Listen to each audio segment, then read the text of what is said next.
আসসালামু আলাইকুম সুপ্রিয় দর্শক, আশা করি সকলে ভালো আছেন। আলহামদুলিল্লাহ আমিও ভালো আছি। প্রিয় দর্শক, আবারও হাজির হয়েছে আরও একটা নতুন রেসিপি নিয়ে। আজকের রেসিপি ছানার জিলাপি।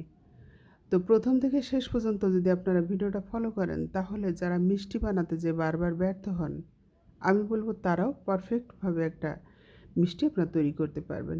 আর যেহেতু এটা ছানা দিয়ে তৈরি, তো কতটা সুস্বাদু হবে সেটা তো আর বলার অপেক্ষা রাখে না। দেখতে পাচ্ছেন ভেতর পর্যন্ত রসটা পৌঁছে গেছে।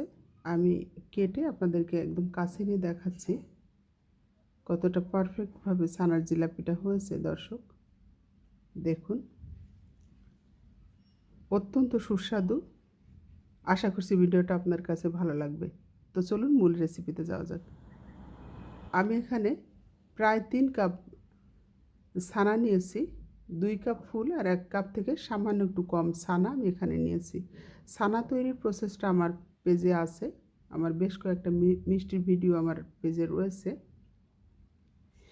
তো দর্শক, এখানে আমি 1/4 কাপ নিয়েছি ময়দা, 1 চা চামচ দিয়েছি চিনি। চিনিটা আপনারা চাইলে বাড়িয়ে দিতে পারেন। আর আপনাদের বোঝার সুবিধার্থে দেখতে পাচ্ছেন আমি এখানে চিমটি দিয়ে বেকিং সোডা নিয়ে নিচ্ছি। 3 চিমটি নিয়েছি আর সামান্য একটু নিয়ে আমি ময়দার সঙ্গে মিশিয়ে দিয়েছি। আর এখন এখানে 3 চা চামচ দিয়ে দিচ্ছি ঘি। দিয়ে এই মিশ্রণটা আমি ভালো করে মিশিয়ে নিচ্ছি। আপনারা চাইলে এখানে এলাচ পাউডারটাও দিতে পারেন।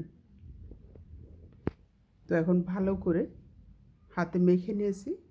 এখন আমি ময়দার মিশ্রণটা দিয়ে দিচ্ছি ছানার ভিতরে। দিয়ে এখন হচ্ছে মূল কাজ, খুব ভালোভাবে মথে নিতে হবে এই ছানাটা।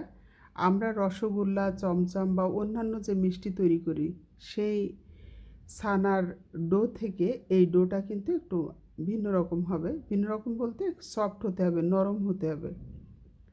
তো হাত দিয়ে বেশ কিছু সময় মেখে নেওয়ার পরে এখানে কিছুটা পানিও অ্যাড করে দেব সফট করার জন্যে। তো এই যে আমি কিছুটা পানি নিয়েছি, সেখান থেকে অল্প অল্প করে পানি দিয়ে ডোটা রেডি করে নেব।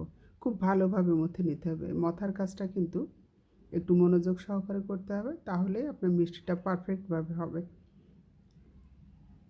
তো দর্শক, আমি বেশ কিছু সময় ধরে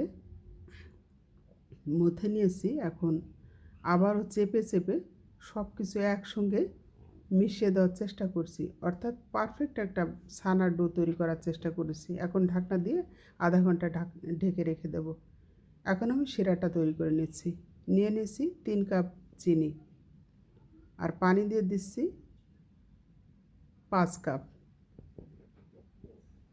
তো 3 কাপ চিনির জন্য আপনারা 5 কাপ পানি এখানে দিবেন।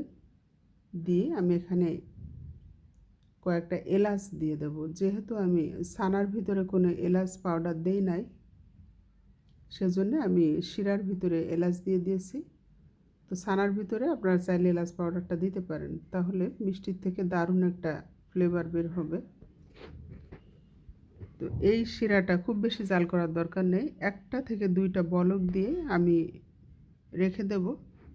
দিয়ে এখন মিষ্টিগুলো তৈরি করতে চলে যাচ্ছি। অল্প অল্প হাতে ছানা নিয়ে আমি এরকম দড়ির মতো করে নিচ্ছি। তো হাতে এটা করা যাবে না, যেহেতু অনেক সফট, সেজন্য একটা প্লেটের উপরে দিয়ে হাত দিয়ে চেপে চেপে এইভাবে দড়ির মতো করে নিয়ে মিষ্টিটা তৈরি করে নিতে হবে। ছানা জিলাপি শেপটা দিয়ে নিতে হবে।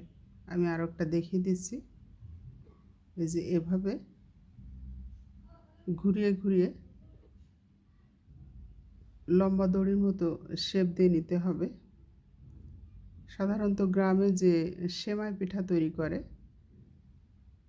সে সেমাই পিঠার মতো লম্বা করে নিয়ে এই যে এভাবে ঘুরিয়ে জিলাপির শেপ দিয়ে নিতে হবে।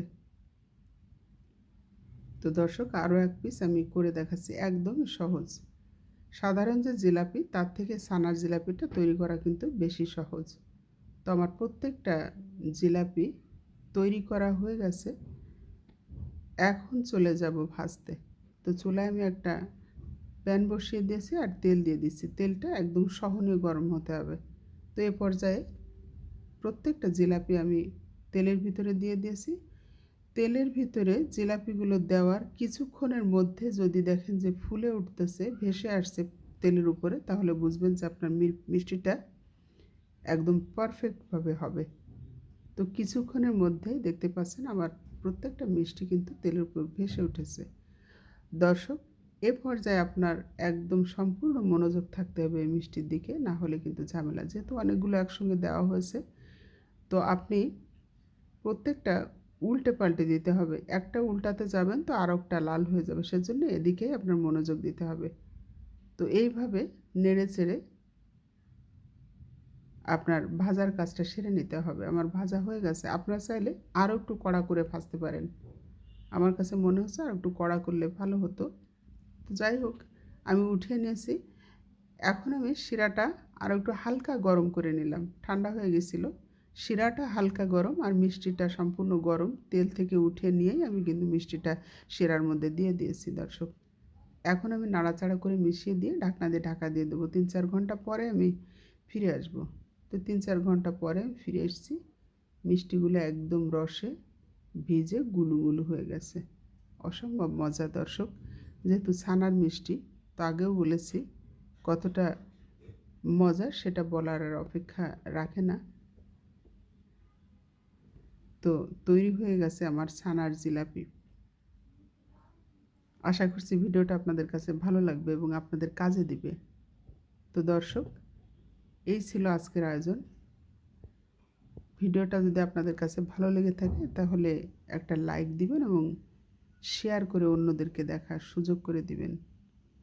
আর যারা মিষ্টি তৈরি করতে বারবার ব্যর্থ হন, ফার্স্ট টু লাস্ট যদি ভিডিওটা ফলো করেন তাহলে পারফেক্টভাবে মিষ্টি তৈরি করতে পারবেন, এতে কোনো সন্দেহ নেই। তো এই ছিল আজকের আয়োজন দর্শক। আবারও হাজির হয়ে যাব নতুন কোনো ভিডিও নিয়ে। সে পর্যন্ত সবাই ভালো থাকবেন, সুস্থ থাকবেন, আমার জন্য দোয়া করবেন। আল্লাহ হাফেজ।